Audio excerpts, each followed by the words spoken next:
Recycled ocean plastics are redefining luxury interiors, like Porsche's eco-suede in the Taycan. Plastic waste is collected, cleaned, and spun into premium, suede-like fabric. The result, soft, durable, and sporty material that feels as good as it looks. It's grippy, breathable, and meets the highest quality standards. This innovation cleans up oceans and reduces carbon footprints. Sustainability and luxury now go hand in hand. The story behind the material is part of its value. The future of luxury is beautiful, high-performing, and ethical.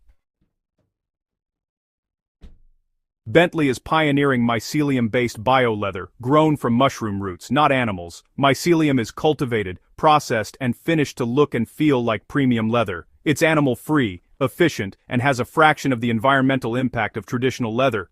The result is versatile, luxurious, and sustainable, perfect for Bentley's legendary interiors. Mycelium bio-leather is a revolutionary step for ultra-luxury brands. It's the future of opulent, guilt-free interiors. Lab-grown luxury is here. Mercedes EQS SUV floor mats are made from Econol, yarn spun from reclaimed fishing nets. Ghost nets are recovered from oceans, regenerated into high-quality nylon, and woven into premium carpeting. The result is tough, stain-resistant, and indistinguishable from traditional materials. Every step into the car is a step toward cleaner oceans. It's a small detail with a big impact. Sustainability woven into the DNA of luxury.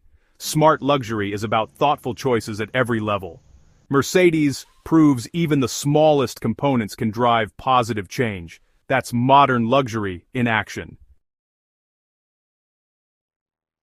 That's our look at the most exciting luxury EVs and sustainable innovations coming in 2026. The definition of luxury is expanding.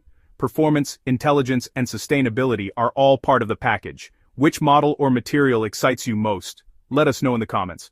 Want a deeper dive on any of these? Tell us below. Thanks for watching. Subscribe for more on the future of mobility. See you next time.